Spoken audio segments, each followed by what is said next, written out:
श्री राम के राम राज्य की कल्पना को हम इसलिए सार्थक नहीं करना चाहते ताकि हम अपने माता पिता को वापस पा सके, अपितु इसलिए कि हमारी माता ने जो लांछन का विषैला खून पिया है वो संसार के लिए उदाहरण बने। उचित कहा भैया, हम अपने कर्तव्य का निर्वहन करेंगे। शीघ्र ही अयोध्या पहुंचकर प्रजावासियों की दूषित सोच को पवित्र करेंगे।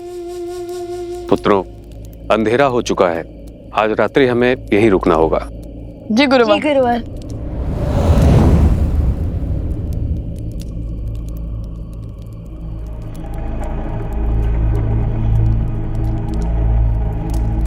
भैया, भोजन बनाने के लिए लकड़ियां लाने का आदेश दिया है गुरुवर ने, किंतु यहाँ तो सारी लकड़ियां गीली है। देखिए भैया।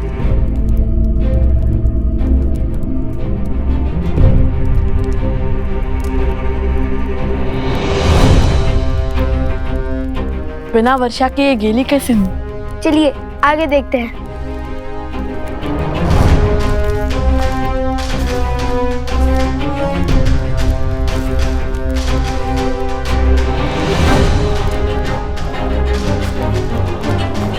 भैया, ये भी गिरा है।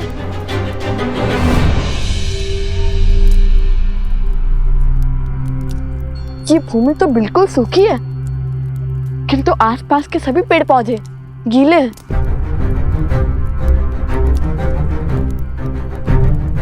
ये कैसे संभव है? ये कैसी वर्षा है?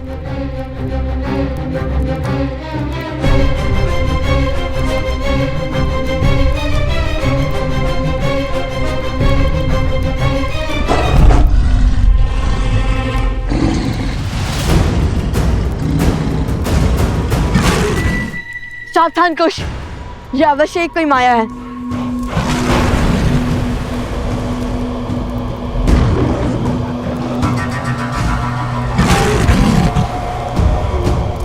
चलो चलकर देखते हैं।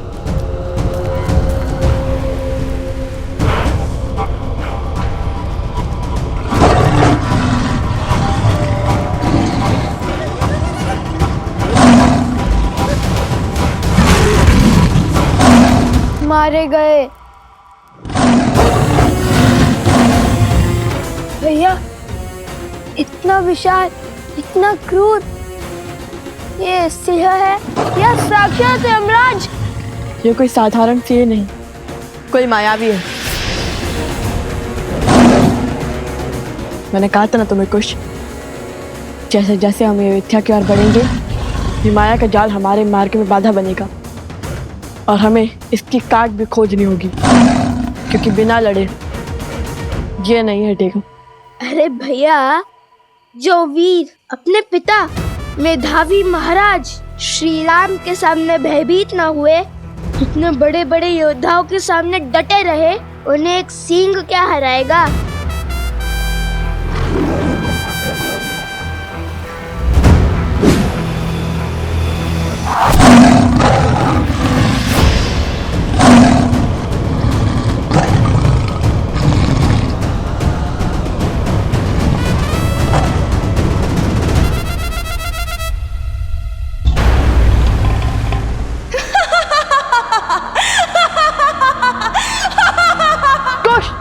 यह ध्वनि कहाँ से आ रही है?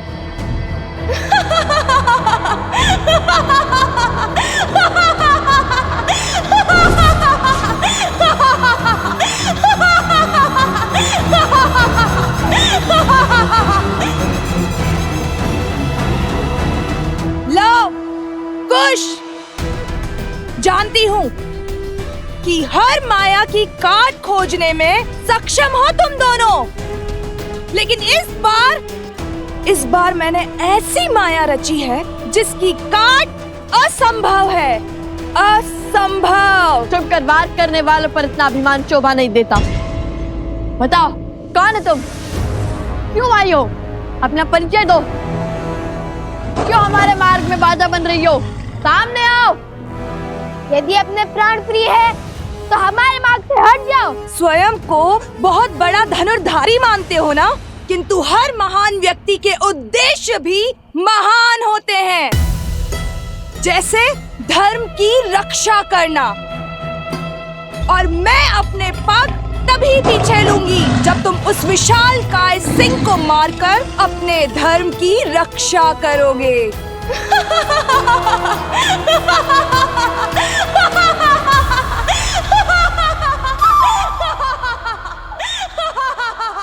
भैया, यहाँ पे तो बहुत सारे मार्ग हैं।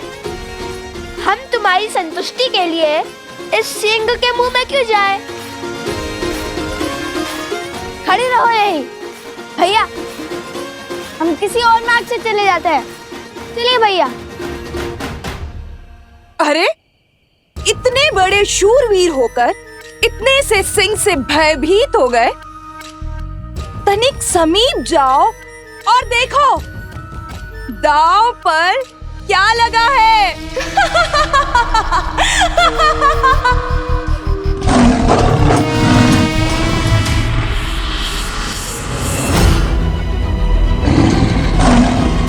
शीघ्र आइए, जल्दी शीघ्र कीजिए। ये तो सोमकर्ण, उपगुरु अवत्सरा और भाभीश्री प्रस्ता है। किंतु ये सब यहाँ कैसे? अरे शिवर! ऋषिवर! बहुत संकट है, रुकिए।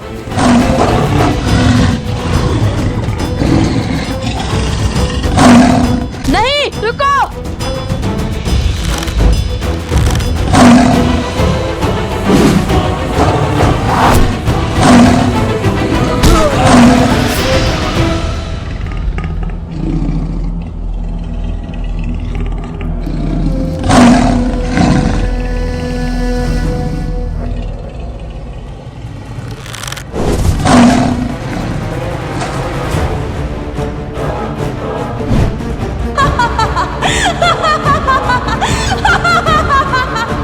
अभी भी यहाँ से जाना चाहते हो लवकुश, अपने साथियों को मृत्यु के मुख में छोड़कर?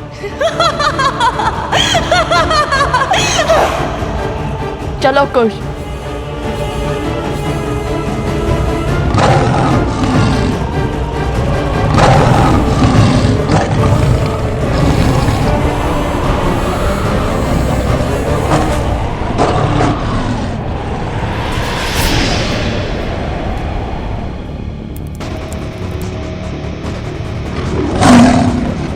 ये सिंह उस और किसे? लव कुश?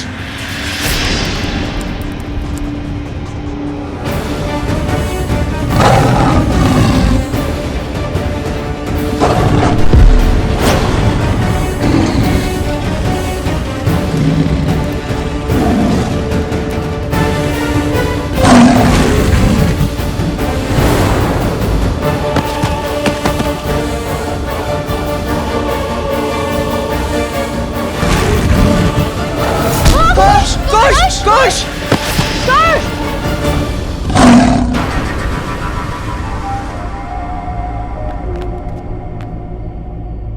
कुश!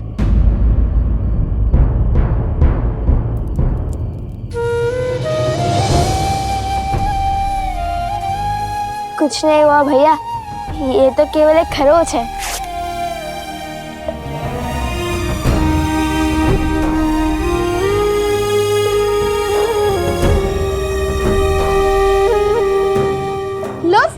यदि भीतर है तो तुम्हारे प्राण संकट में पड़ सकते हैं। प्राणों से प्रिय मित्र के प्राण दांव पर लगे हैं। आज हमें अपने जीवन की कोई चिंता नहीं है।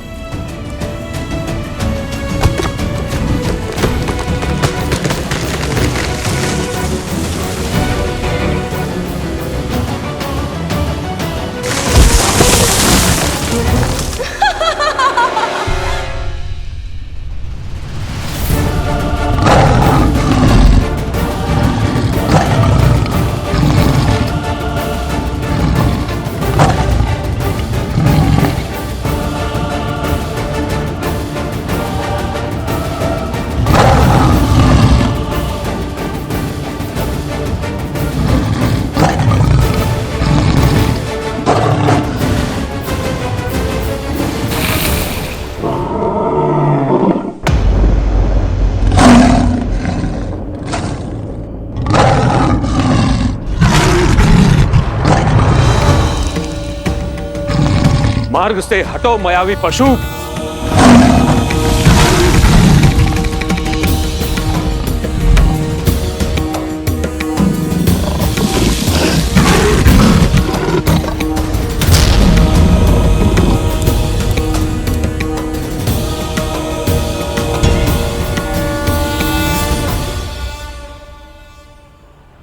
लव कुश, जो करना है शीघ्र करो। ये कुछ क्षणों के लिए ही मूर्छित हुआ है, अब ये उठा तो इसे नियंत्रित करना असंभव हो जाएगा। ध्यान रहे, घायल सिंह और भी अधिक घातक होता है।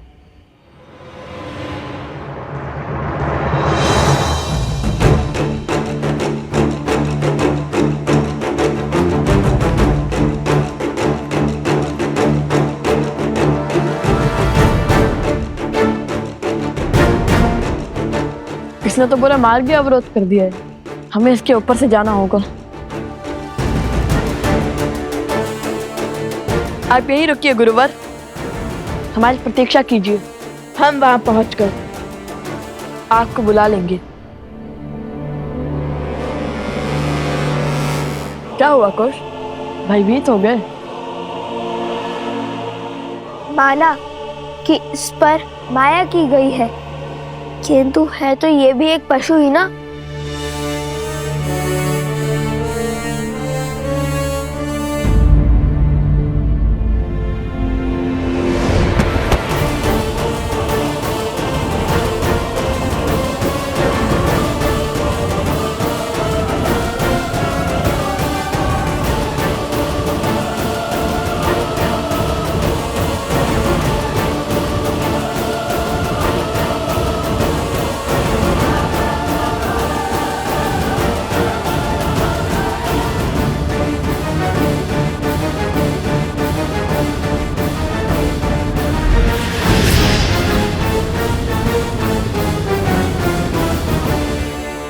कहाँ रह गए कुश? अरे सिंह का शरीर है, अयोध्या का उपवर नहीं, वे सरलता से आगे बढ़ा जाए और ये सांसें इतनी तीव्र ले रहा है कि लगता है कि भूकंप आ रहा है। इतनी बातों का समय नहीं है कुश, शीघ्र चलो।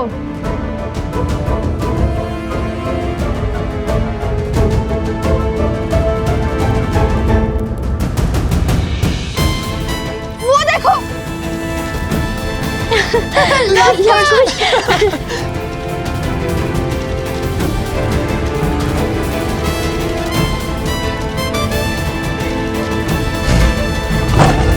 भैया, कुश कुश कुश,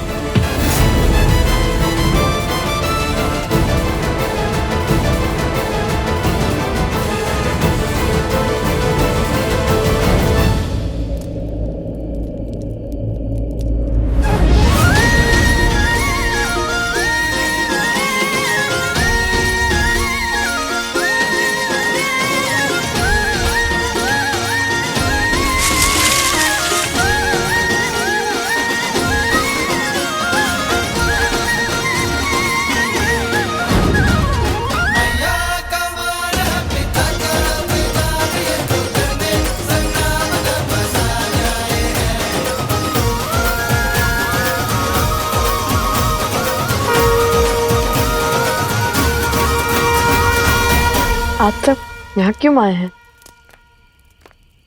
तुम दोनों के लिए, हमारे लिए। हमारे लिए? हाँ देखो, सुग्रीव, जामवंत, विभीषण, तुमने ही तो कहा था ना कि तुम रामायण का मंचन करोगे, तो उसी उद्देश्य से कुछ विद्यार्थियों को यहाँ जोड़ने चले आए। सभी राम कथा सुनने के लिए इतने उत्सुक थे तो हम इन्हें लेकर आ गए, किंतु हमें क्या पता था यहाँ इतना भयानक सिंह होगा। शांत हो जाओ सोम, ये सिंह हमारा कुछ नहीं कर पाएगा। सिंह के संकट से कौन रो रहा है? मन तो इसलिए रो रहा क्योंकि अब तुम फिर से यही कहोगे कि जहाँ मैं होता हूँ वो समस्या अपने आप आ जाती है।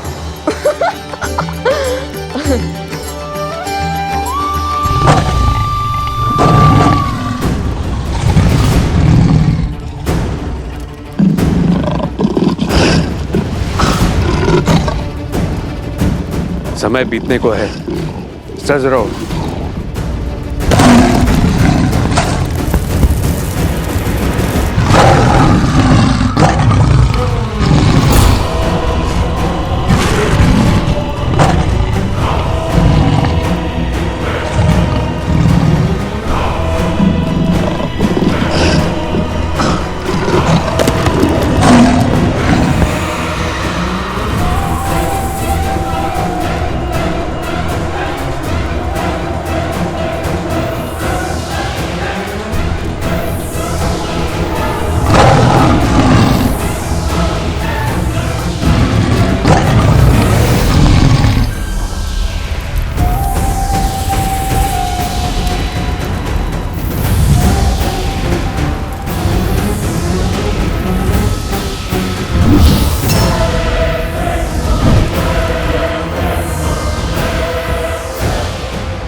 रुको। प्रहार से पहले सत्य का पता लगाना आवश्यक है, क्योंकि इतने विशालकाय सिंह का इस संसार में होना असंभव है, क्योंकि इसके पीछे अवश्य कोई माया छुपी है। आपका संदेह उचित है। इसके पीछे से किसी स्त्री की ध्वनि आ रही है, और ये माया भी उसी स्त्री ने रची है। तो उस मायावी स्त्री से लड़ने की योजना है।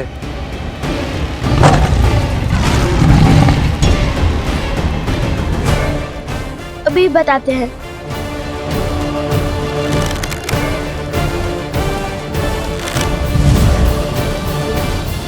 जय श्री राम।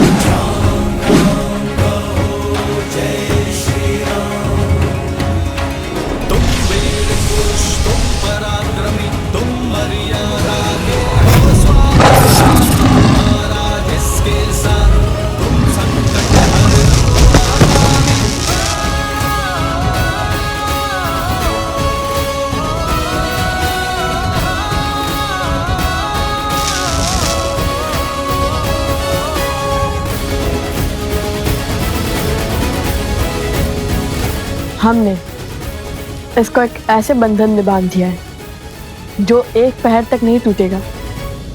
इसलिए हमें शीघ्र इस संकट का हल खोजना होगा।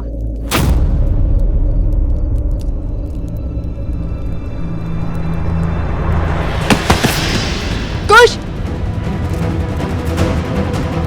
कुश, क्या हुआ? कुश उठो! कुश उठो! कुश उठो! उठो कुश! कुश, क्या हुआ तुम्हें? बताओ मुझे। कुश उठो!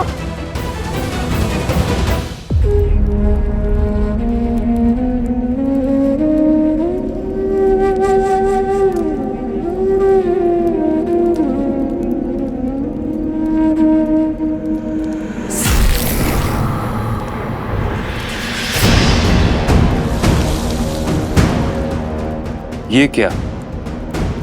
शेर के पंजे से। ये अवश्य कोई मायावी शक्ति है और उसका विष कुश के शरीर को पीड़ा दे रहा है। यदि इसका शीघ्र उपचार नहीं हुआ तो कुश का प्राण संकट में पड़ सकता है।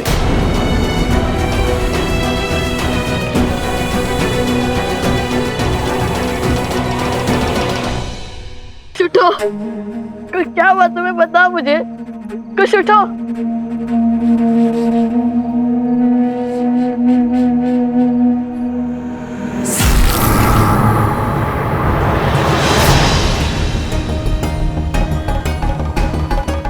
ये क्या? शेर के पंजे से।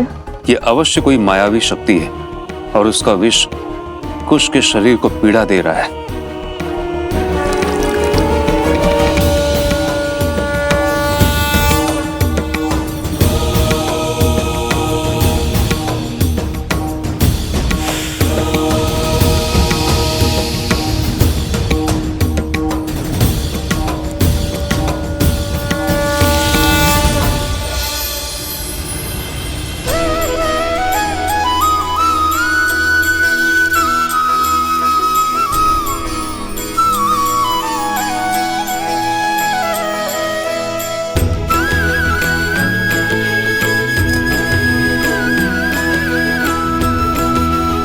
मुझे पहले क्यों नहीं बताया कि तुम्हें इतनी पीड़ा हो रही है?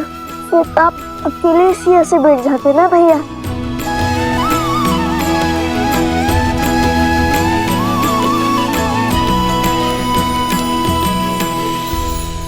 धन्यवाद गुरुवर, किंतु ये घाव ठीक तो हो जाएंगे ना?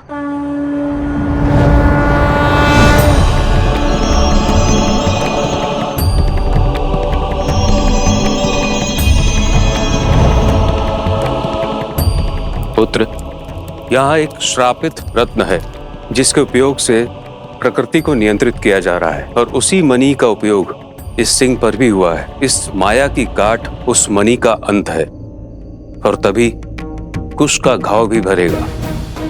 जब तक उस श्रापित मणि का अंत नहीं होता तब तक कुश के शरीर के भीतर ये मायावी विष फैलता रहेगा।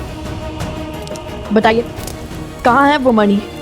मैं अभी जाकर उसे नष्ट कर दूंगा और अपने भाई को इस कष्ट से मुक्त कर दूंगा। पुत्र, मैं तुम्हारी भावना समझ रहा हूं, किंतु उस स्थान तक पहुंचना सरल नहीं होगा, क्योंकि उस मणि की भांति वो स्थान भी श्रापित है और वो असुर शक्ति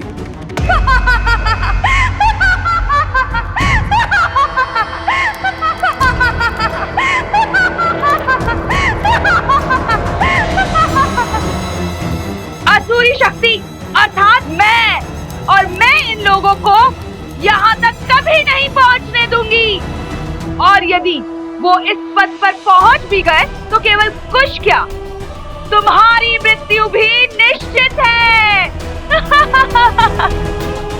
देखना, एक दिन तुम्हें इसका मूल्य चुकाना होगा। मेरे भाई को इस दशा में पहुंचाने का तुम्हें पछतावा होगा। हमारे पास कितना समय गुरुवर? जैसे जैसे भोर समीप होगा कुश की पीड़ा बढ़ती जाएगी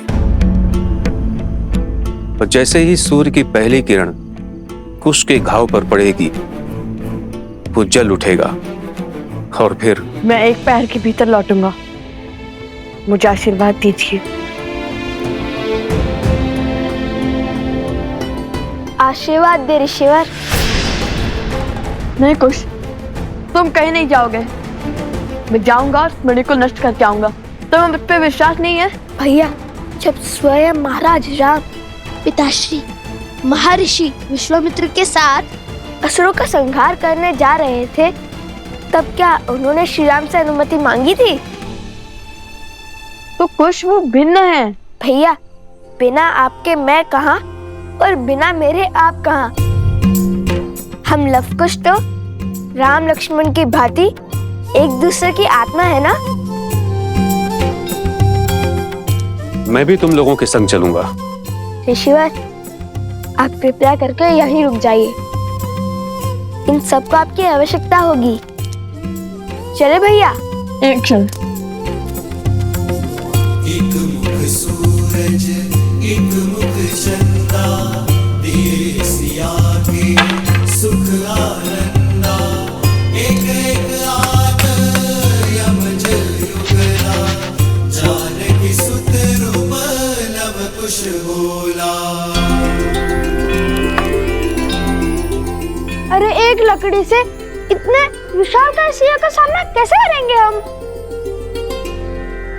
तुम कल माता सीता ने तो एक तिनके से रावण जैसे पापी को स्वयं से दूर रखा था, तो हमारे पास तो पूरी लकड़ी है। माता कहती है कि मानव की सच्ची शक्ति उसके विश्वास में होती है। स्मरण रहे, यदि कितनी भी विशालकाय बुराइयां क्यों ना आ जाए, यदि हम उसकी आंख में आंख डालकर देखते हैं तो वो बुराई भी घबरा जाती है। चाहे जितना बल लगा ले, तुम्हारी आंखें झुकनी नहीं चाहिए।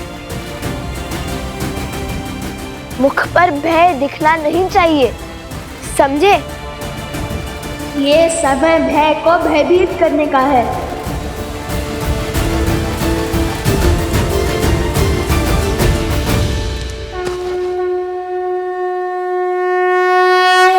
विजयी भव।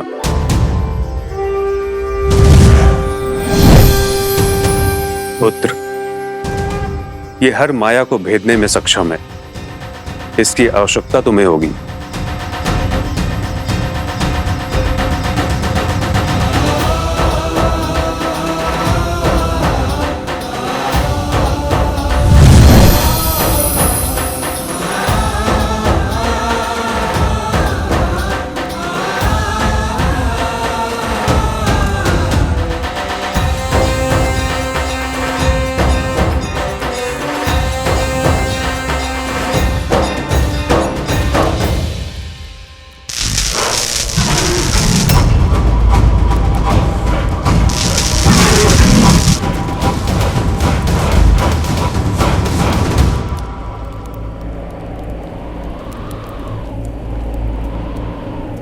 गुरुवर ने कहा था कि हमें ध्रुव तारे के पीछे चलते जाना है और उससे 5 कोस दूर हमें एक घना वट वृक्ष मिलेगा।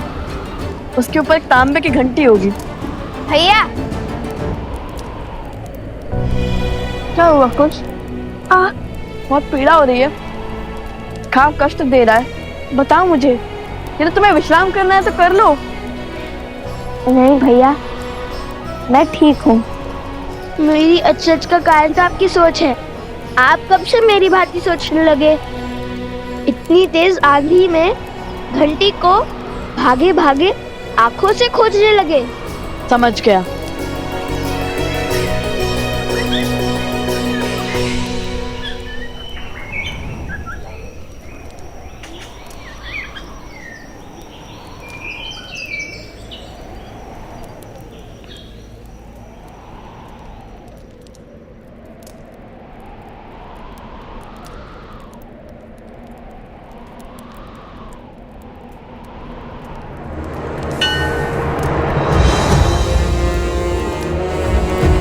वहां उस ओर।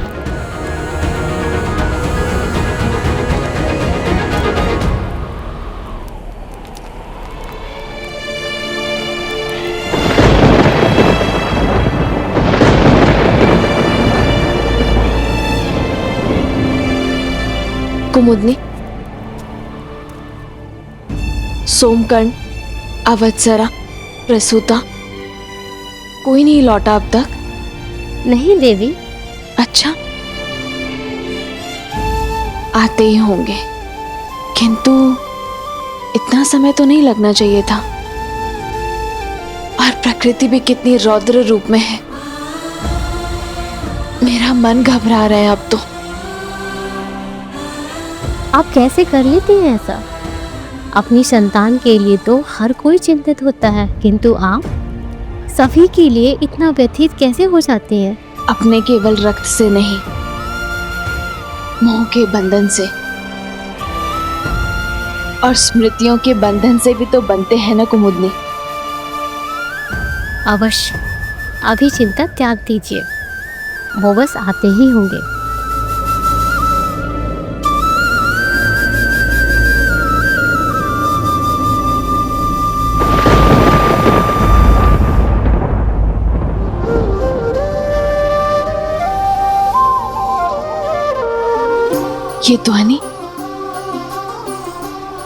ये ध्वनि कहाँ से आ रही है?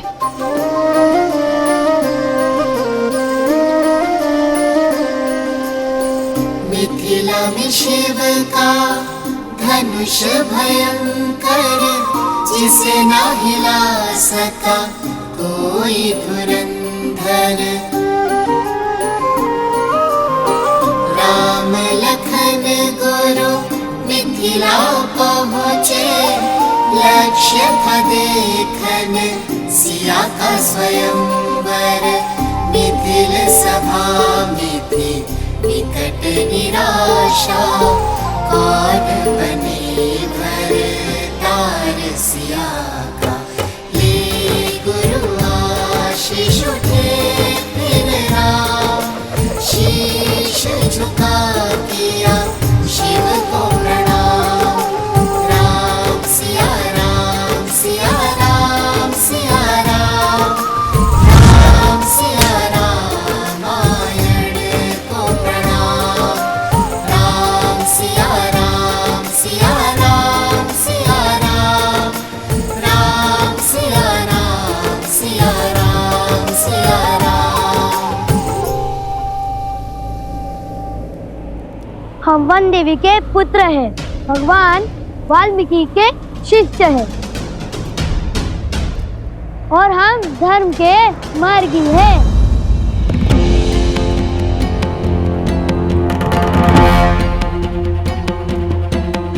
चटुकन, तुम रामायण कथा का गायन लवकुश की भांति अभ्यास क्यों कर रहे हो? अरे लवकुश ने तो ये बात किसी को भी बताने से मना किया था, अब इन्हें क्या कहें?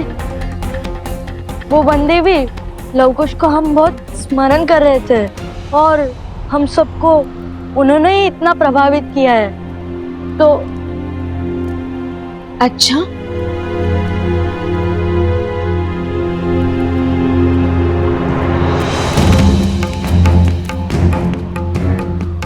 असत्य का दंड जानते हो ना? नहीं नहीं, हमें दंड मत दीजिए। तो फिर सत्य बताओ। वो लवकुश ने कहा है कि आपकी कथा का मंचन करना है। जब आपने अयोध्या छोड़ दी थी तब का भाग संसार के सामने भी लाना है। अयोध्या में मेरी कहानी कहने का क्या उद्देश्य होगा? क्या अर्थ है इसका? वो दोनों करना क्या चाहते हैं?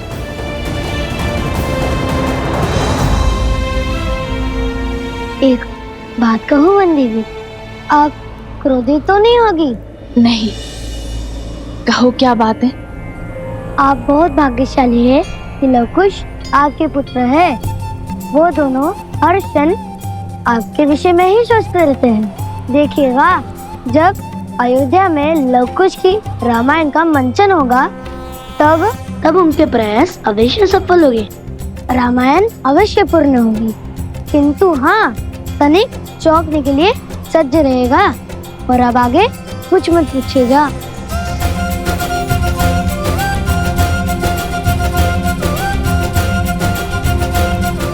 सदा उनके इन्हीं प्रयासों से तो चिंतित रहती हूँ मैं।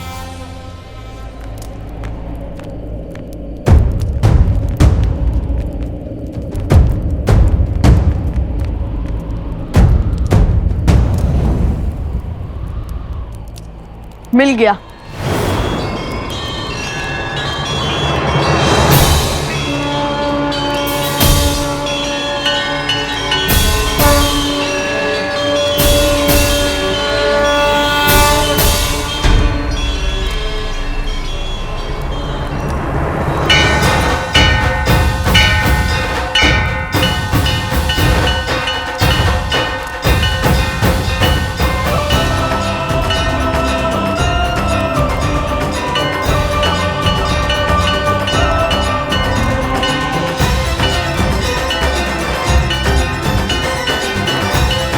चलो, इस घंटी को ढूंढने की चिंता तो हल हुई।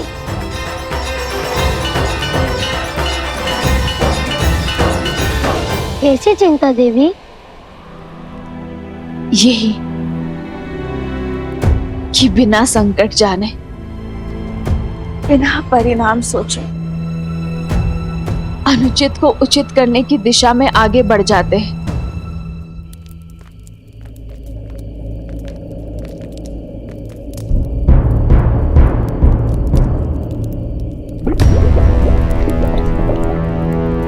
भैया, हमें बस एक सेतु खोजना है जो हमें पर्वत के उस ओर जैन शरण मंदिर तक पहुंचा दे, जैसा गुरुवर ने बताया था।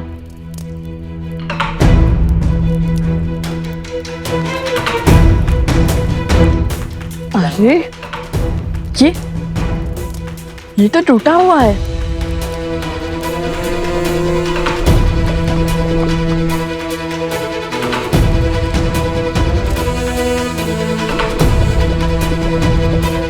भैया, वो विशाल वृक्ष सेतु का कार्य कर सकता है।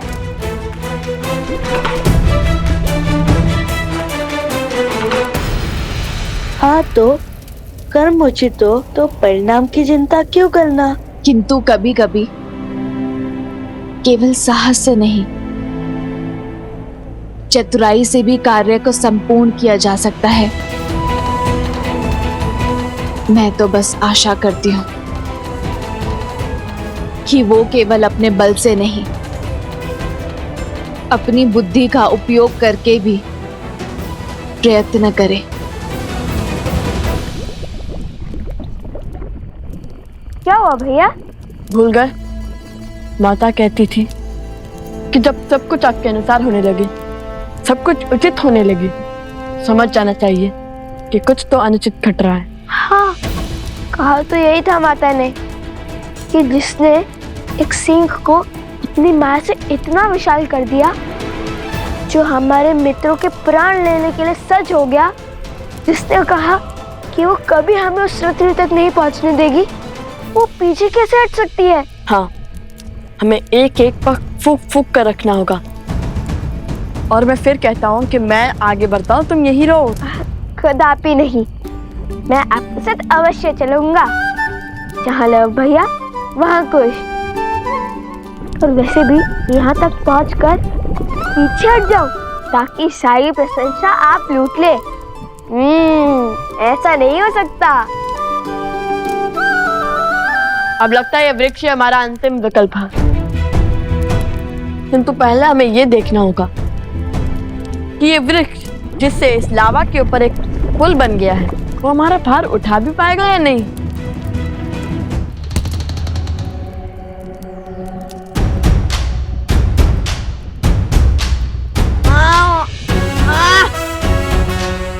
नहीं कुश,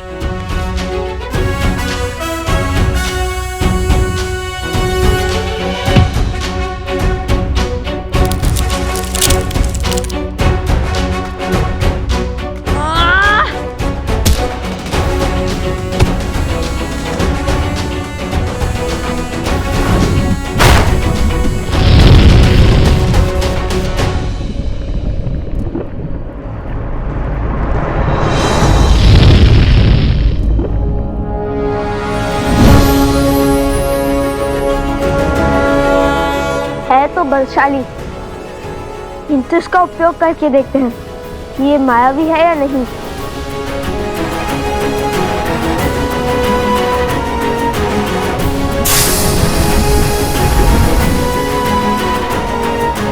चलो, माया के प्रभाव से भी दूर है ये।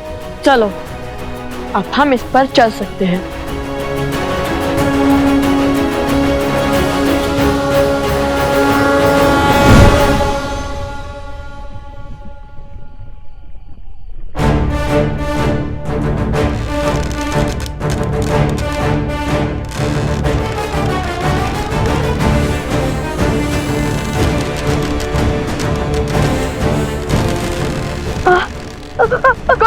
कुश।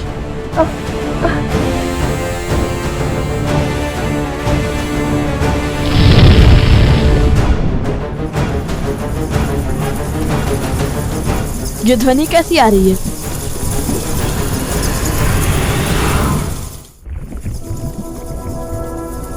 ये क्या है?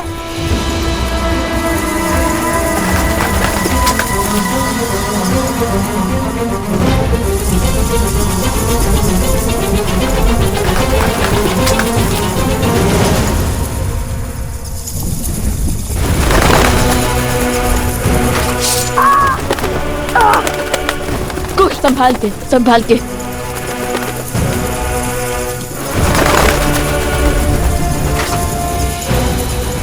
भैया!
कुश! कुश।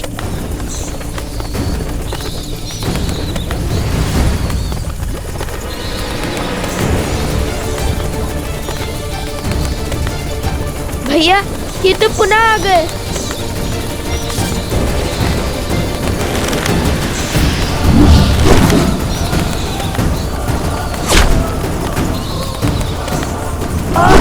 कुश।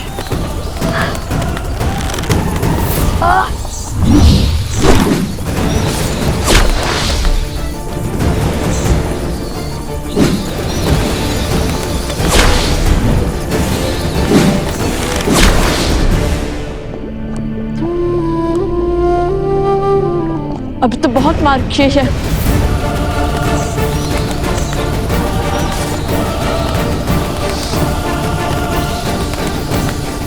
समझे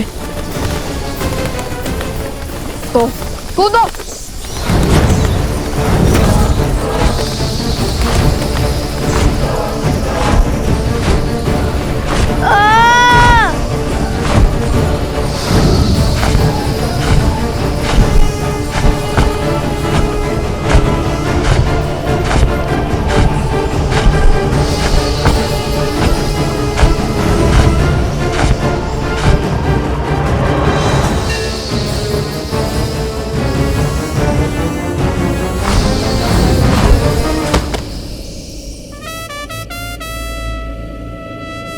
हम सुरक्षित हैं, हम बच गए भैया।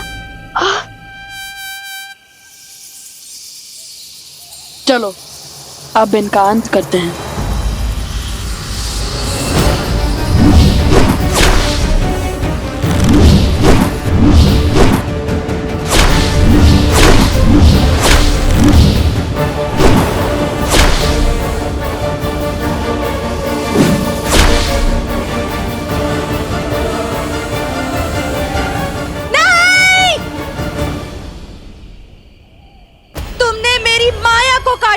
उसका कर तुम्हें अपनी मृत्यु से चुकाना होगा लव और कुश। तुम हमें समझती क्या हो?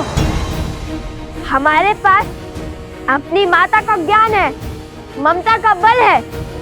तुम्हारी मायावी शक्ति हमारा कुछ नहीं बिगाड़ पाएगी।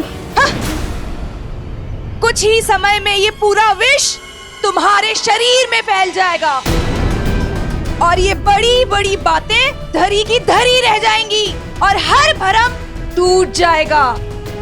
तुम्हें क्या लगता है कि तुम ये यात्रा पूर्ण कर पाओगे? किंतु समय बीत रहा है। क्षण क्षण उस सिंह की सूत लौट रही है।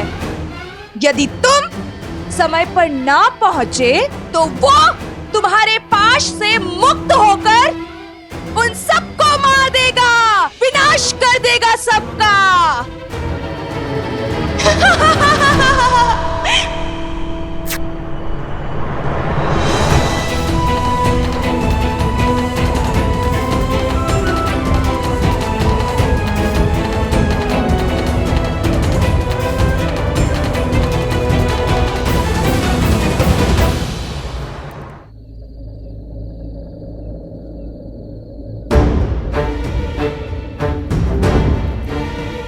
इनमें से उचित मार्ग कौन सा है? क्योंकि एक अनुचित मार्ग अर्थात मृत्यु।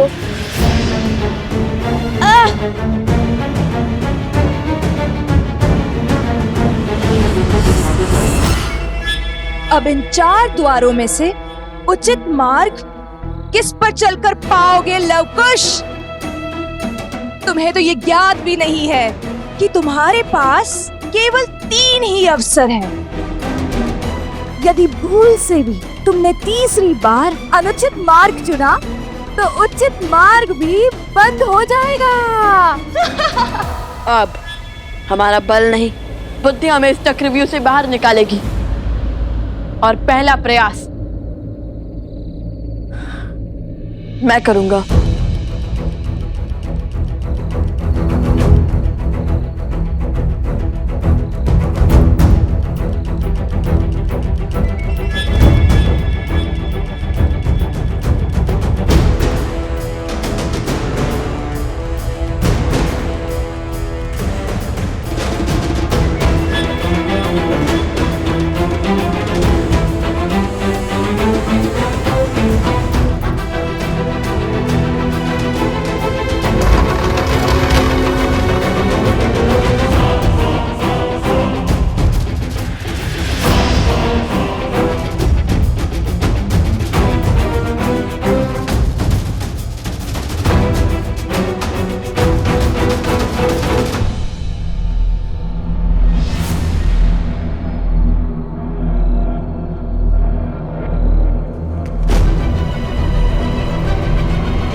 भैया, आपने तो उचित कहा था कि आपके पग आगे रखते ही आपको पीछे खींच लूं।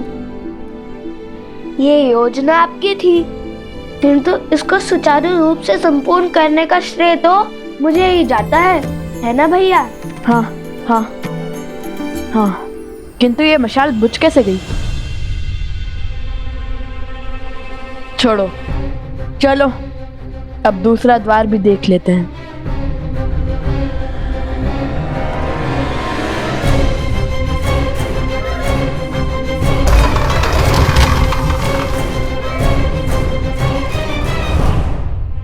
नहीं, इस बार भी मैं ही जाऊंगा। नहीं भैया, संकट केवल आप ही नहीं उठाएंगे। भैया के सिर से मृत्यु की तलवार हटाने का कर्तव्य मेरा भी है। इस बार मैं ही जाऊंगा। ये मेरी आज्ञा है। तुम्हें चोट लगी और तुम हो कि मुझसे तर्क करे जा रहे हो। आज्ञा तो हमारे चाचा श्री ने भी नहीं मानी थी अपने बड़े भाई की। भूल गए जब हमारे चाचा श्री लक्ष्मण जी श्री राम जी की सारी बात मानते थे, किंतु जब शूर्पणखा माता सीता को आहत कर रही थी तब उन्होंने उसकी नाक काट दी थी।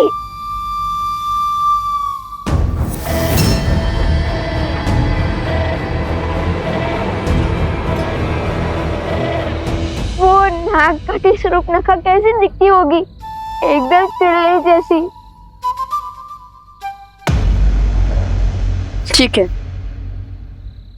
अब बातों पर नहीं कार्य पर ध्यान दो। अब तो मेरी बात तो मानोगे नहीं ना? जाओ, तुम ही जाओ। जाओ, समय निकल रहा है।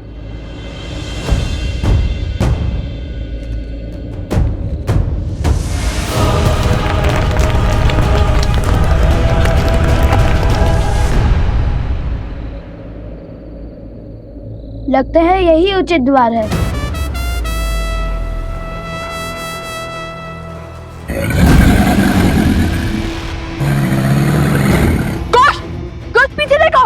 पीछे ही तो देख रहा हूँ। कोश, पीछे देखो। कोश, पीछे।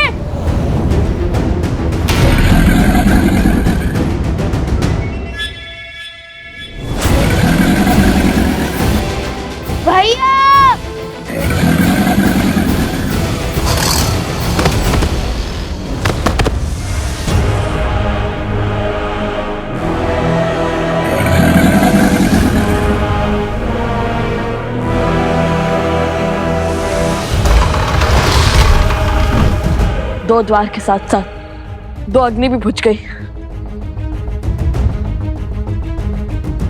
अब केवल 1 अग्नि प्रज्वलित है। कदाचित इसका अर्थ है कि अब केवल 1 अवसर शेष है हमारे पास।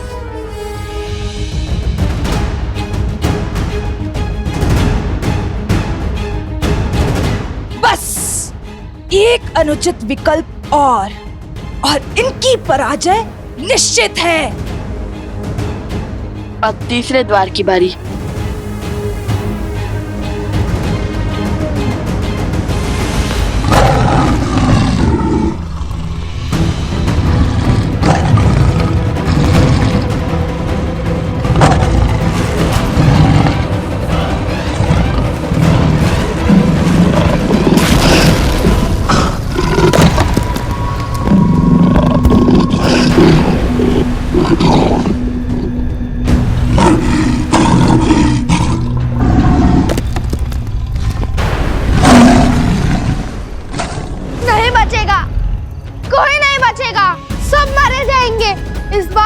असंभव संभव हो गया। लवकुश हार जाएंगे, समय पर नहीं पहुंच पाएंगे और कुछ तो घायल भी है। आप ही बताइए, जो स्वयं चोटिल हो वो हमारी सहायता कैसे कर पाएगा? आज हमारी मृत्यु निश्चित है। संकट भारी है, हमें यहाँ से चले जाना चाहिए। हाँ, पीछे के मार्ग से भागते हैं। हाँ चलो यहाँ से। शांत हो जाइए, सब शांत हो जाइए। भागने से संकट का समाधान नहीं मिलता। हाँ, हम सबको साथ मिलकर इस समस्या का हल खोजना होगा। बल और बुद्धि से इसका तोड़ निकालना होगा। शांति, शांति।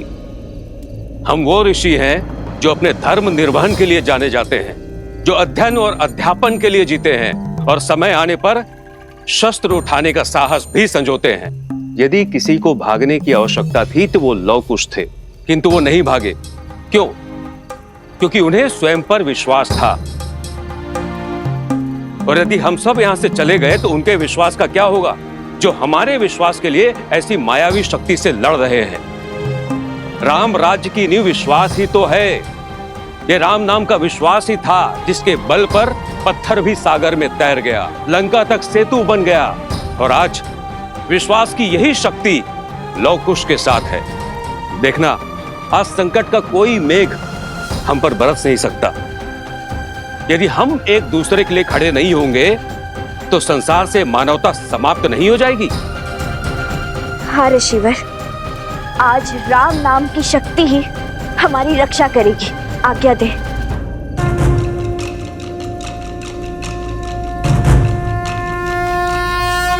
श्री रामम श्री रामम श्री रामम श्री राम श्री रामम श्री रामम श्री रामम श्री राम। इस नाम को पार करके भीतर आने का साहस इस विशालकाय मायावी सिंह में भी नहीं होगा। राम राम रामेति रमे रामे मनोरमे सहस्रनाम तत्तुल्यं राम नाम वरानने।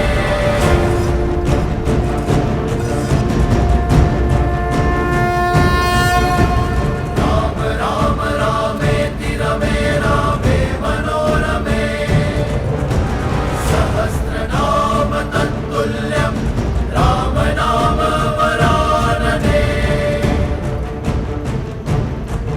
श्री रामम श्री रामम श्री रामम श्री राम श्री रामम श्री रामम श्री रामम श्री राम।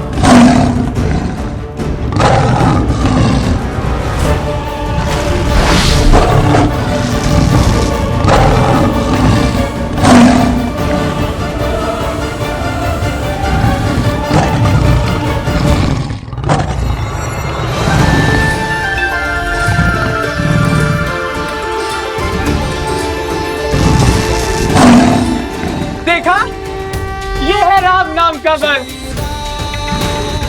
जय श्री राम, जय श्री राम, जय श्री राम, जय श्री राम।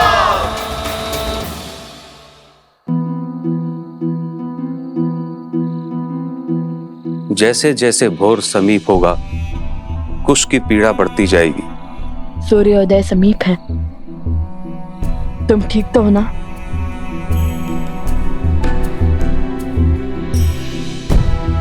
हमें शीघ्र ही कुछ करना होगा। हे प्रभु, हमें उचित मार्ग दिखाइए। श्री राम श्री राम श्री राम श्री राम श्री राम। ये क्या कर रहे हो कुश? भैया, आपने ही तो ईश्वर से सहायता मांगी थी और गुरुवर कहते हैं माता पिता से बड़ा भगवान और कोई नहीं, तो सोचा अपने पिता से इस समस्या का समाधान मांग लूं। और वैसे भी हमारे पिता वो बल हैं जो हर छल को छलनी कर सकते हैं।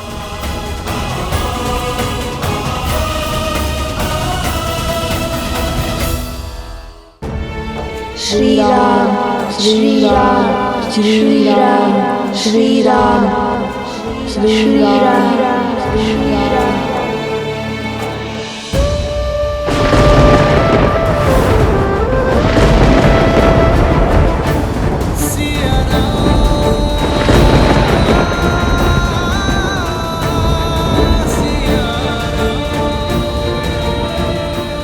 ये प्रकृति का संकेत है या ममता का आभास? ऐसा क्यों लग रहा है जैसे लवकुश आपको स्मरण कर रहे हैं आर्य, जैसे वो किसी संकट में है। श्री राम, यदि उनका मन आपको पुकार रहा है तो वो ध्वनि आप तक पहुंचे। आप उनकी व्यथा सुने।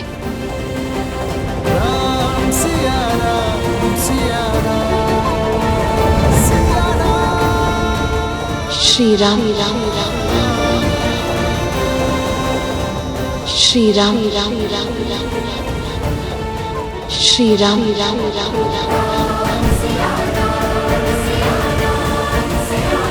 सीता,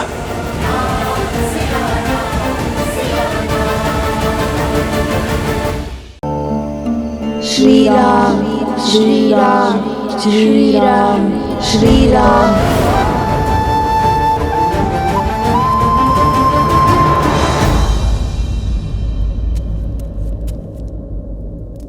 प्रणाम प्रभु। हनुमान, तुमने मुझे पुकारा?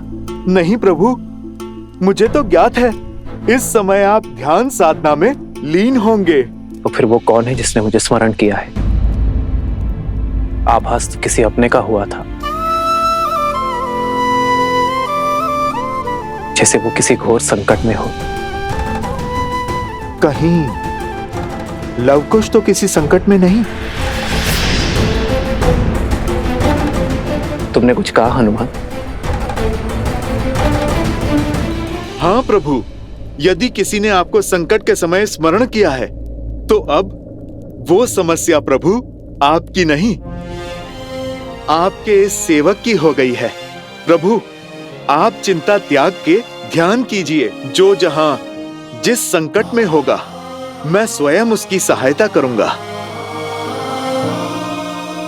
जानता हूं हनुमान कि तुम भगवान वाल्मीकि को दिए वचन से बंधे हो, इसलिए तुमसे कुछ पूछूंगा नहीं, किंतु एक प्रश्न का उत्तर मैं अवश्य चाहूंगा हनुमान, कि जिस पवन पुत्र हनुमान को कोई शक्ति बंधन में नहीं बांध सकती, वो अभेद हनुमान लवकुश के बंधन में कैसे बन गया? लवकुश मेरे ही पुत्र, मेरे ही पुत्र। वो प्रभु, वो लवकुश जो हैं बहुत शक्तिशाली हैं और भगवान वाल्मीकि के शिष्य भी तो हैं। वो प्रभु, मैं भी उनके सामने स्तब्ध रह गया था। हनुमान, मैंने तुमसे सीधा ही प्रश्न पूछा है, तो ये घुमा फिरा कर उत्तर क्यों? सत्य प्रभु, बात तो आपके और माता के मिलन की थी, इस विरह के अंत की थी। ये तो वो भी जानते थे कि मुझे बांधना असंभव है प्रभु, किंतु उन दोनों की मांग सहायता की थी। सियाराम को एक करने की हट की थी और प्रभु मैं मना नहीं कर पाया। प्रभु, पिछली बार माता को खोजने के लिए मैंने अथाह सागर पार किया था। माता की सुरक्षा का संदेश लेकर आया था प्रभु। और प्रभु, इस बार भी मेरे मन में लालसा जाग गई कि कदाचित आपके और माता के मिलन का कारण बन पाऊं। बस प्रभु, यही सोचकर स्वयं को उनके सुपुर्द कर दिया मैंने। यही विचार मुझे भी कचोट रहा है हनुमान, कि जिनका सियाराम से कोई संबंध नहीं, भला उनका लक्ष्य रामायण को संपूर्ण करना कैसे हो गया?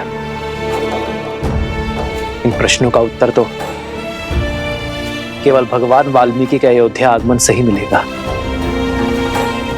मैं उनसे सत्य जानना चाहता हूं, लवकुश के इस उद्देश्य का कारण पूछना चाहता हूं। अब हमारे पास समय नहीं है, चलो हमें आगे बढ़कर इनमें से कोई एक द्वार चुनना ही होगा।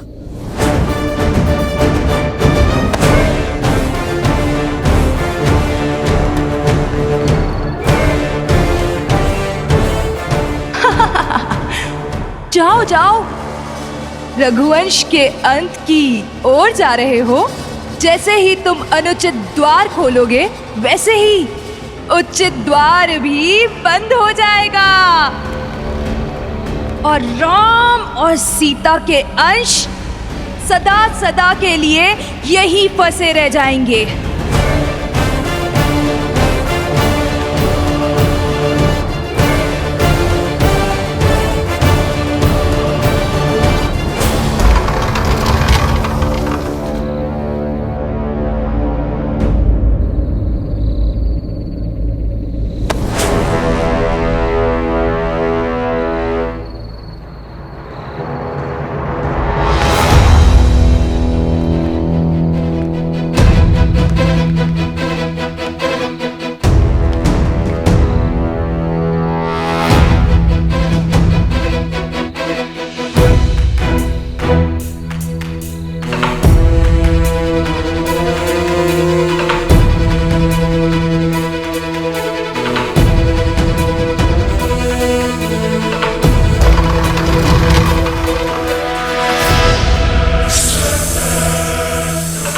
सारे सर्प! कुश भागो, कुश शीघ्र चलो, कुश चलो। गति बढ़ाओ कुश, हमारे पास समय कम है।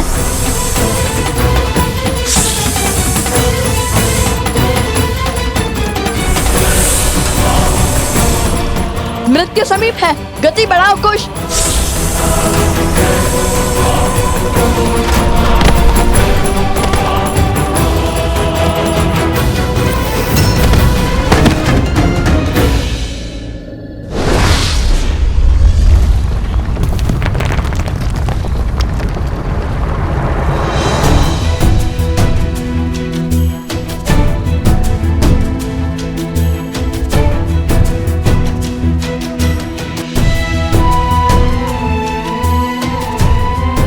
आज सुबह तुम ठीक तो हो ना? अधिक पीड़ा तो नहीं हो रही है ना?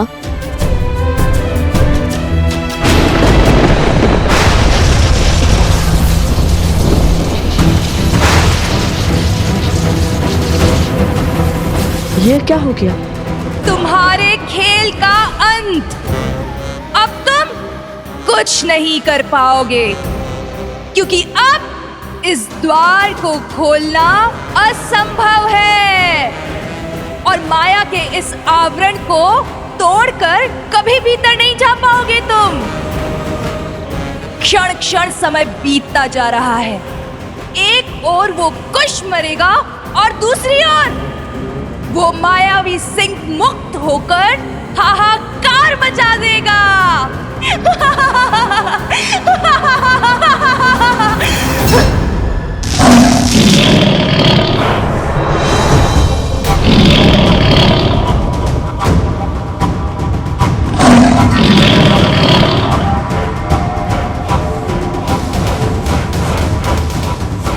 सूर्योदय होने को है, किंतु श्री राम नाम का जाप करने के बाद भी हम हार कैसे गए? क्या हमने श्री राम का नाम सच्चे मन से नहीं लिया था, या फिर बात कुछ और है?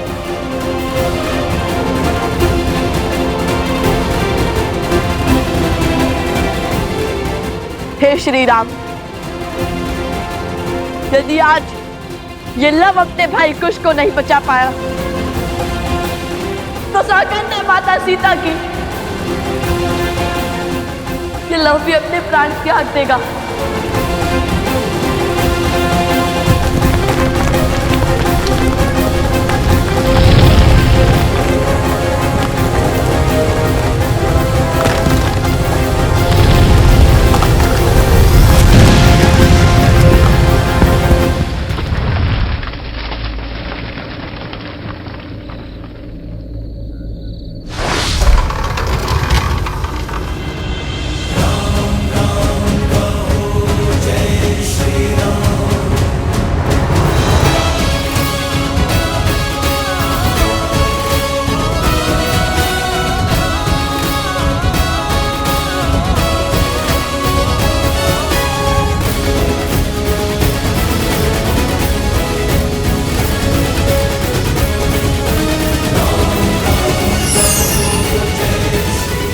ये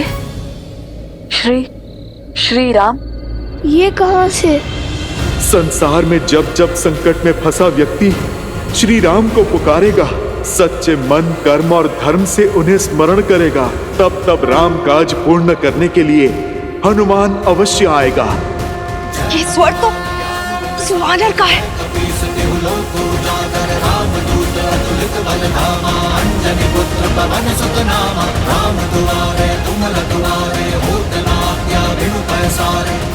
जय श्री राम, जय बजरंगबली, जय श्री राम, जय बजरंगबली, जय श्री राम, जय बजरंगबली।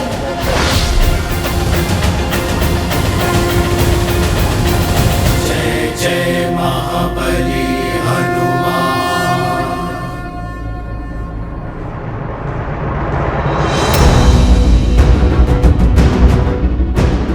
जैसे ही सूर्य की पहली किरण कुश के घाव पर पड़ेगी, वो जल उठेगा।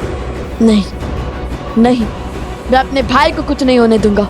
आज सूर्य देव को हारना होगा। आओ कुश।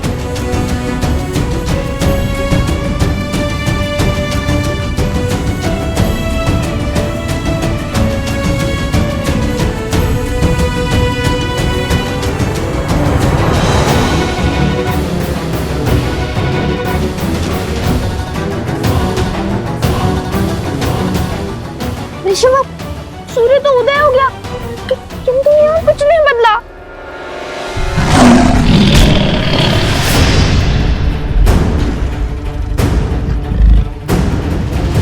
कहे कुछ को कुछ।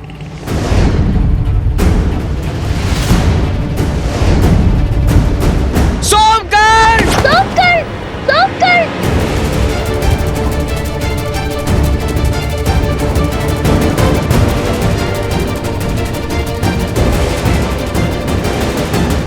सोमकर्ण भीतर आओ। कुश,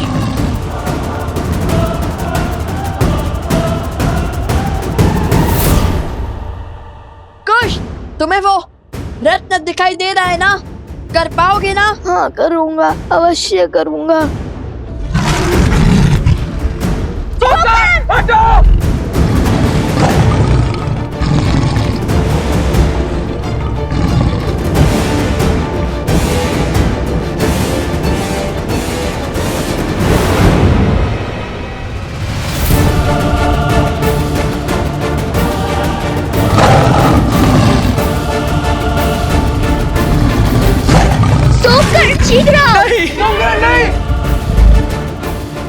अति उत्तम कुश, तुम कर सकते हो। राम नाम लेके आगे बढ़ते रहो कुश। जय श्री राम, जय श्री राम। जय श्री राम, जय श्री राम, जय श्री राम।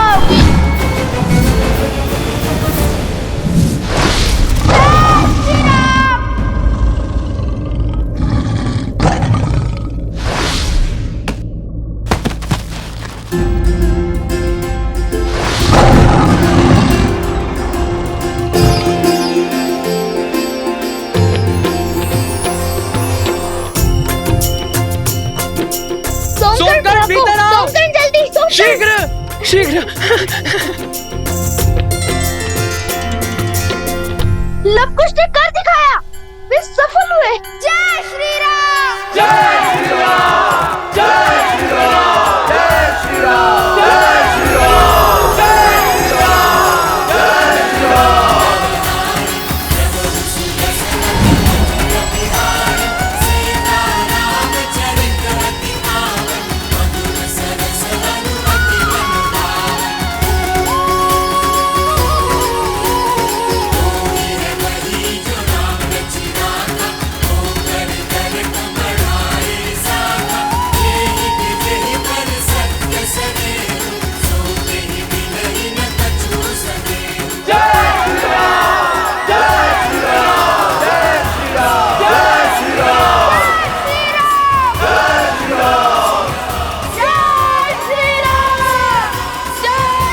राम।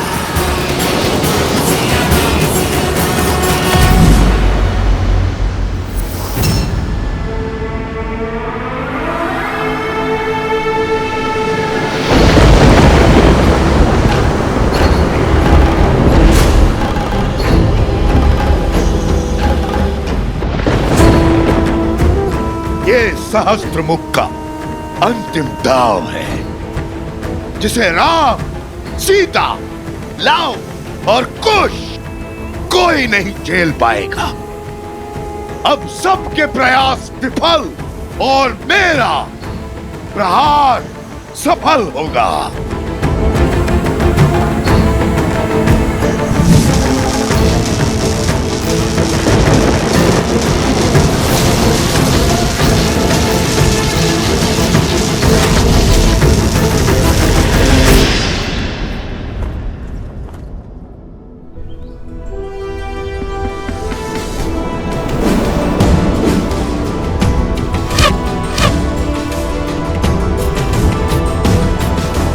अत्युत्तम अंगद, चंद्रकेतु बिल्कुल अपने पिताश्री लक्ष्मण काकाश्री की भांति लक्ष्य को भेदा है। धनुर्विद्या में पारंगत हो। धन्यवाद भैया। अब शत्रुघ्न काकाश्री के पुत्रों की बारी है।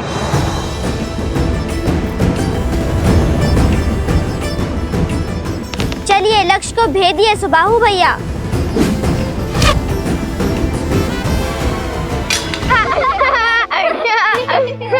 का खोए हो पुष्कर? माता हो या काकीश्री, सभी लव कुश से मिलने को कितने आतुर है। नगरवासी भी केवल उन्हीं की बात कर रहे हैं। सुना है पिछली बार बहुत सुंदर गीत गाया था उन्होंने। लड़ना हो या गाना हमें भी आता है। अच्छा तो तनिक गा के सुनाना। हाँ हाँ आवश्यक, क्यों नहीं।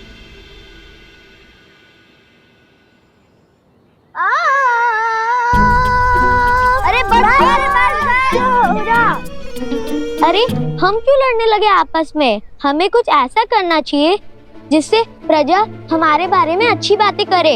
लव कुश के स्थान पे हमारी प्रशंसा हो, क्योंकि रघुवंश के दीप हम हैं और वो साधारण थे ऋषि कुमार। विचार तो उत्तम है, क्यों ना हम उन्हें यहाँ आने ही ना दे, बल्कि हम अयोध्या के बाहर उनका स्वागत करेंगे, उनसे मित्रता करेंगे, उनसे सभी गुण सीखेंगे और फिर उनको उन्हीं के खेल में परास्त करेंगे।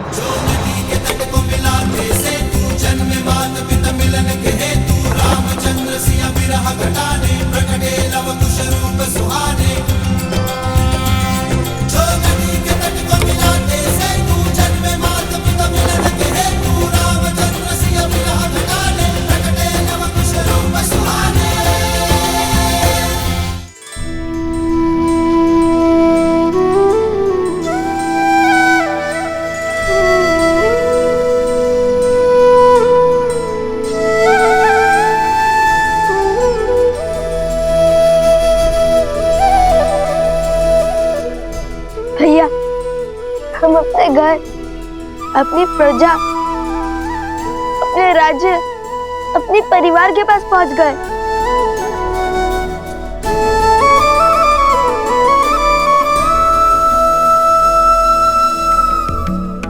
लव कुश, तुम दोनों आगे बढ़ो, मैं पवित्र माता सरयू की पूजा करके आता हूँ। जो आज्ञा ऋषिवर, जो आज्ञा गुरुवर। और एक बात स्मरण रहे, भगवान वाल्मीकि ने अभी तक तुम दोनों को सत्य प्रकट करने की अनुमति नहीं दी, इसलिए जब तक उनका आदेश ना हो तब तक किसी को नहीं बताना कि हम सिया राम के पुत्र लव कुश हैं।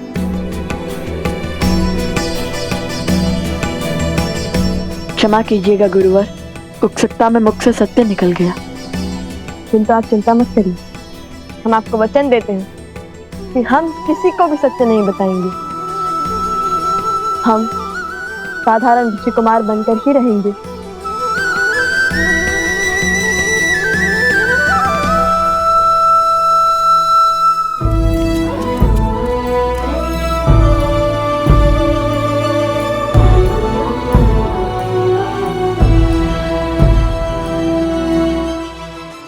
अरे ये कोई लड्डू खाने का समय है कुछ? भैया आप तो जानते ही है ना कि ऐसी विकट स्थिति में मेरी भूख कई गुना बढ़ जाती है, और आज पहली बार हम अपने परिवार के सम्मुख जा रहे हैं, तो ऐसे में इस असाधारण भूख का उपाय तो केवल माता के हाथ के बने लड्डू ही कर सकते हैं। रुक जाओ।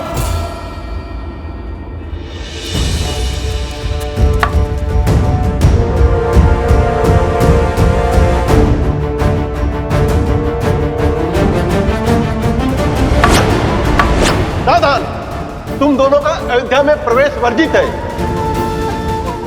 लौट जाओ यहाँ से।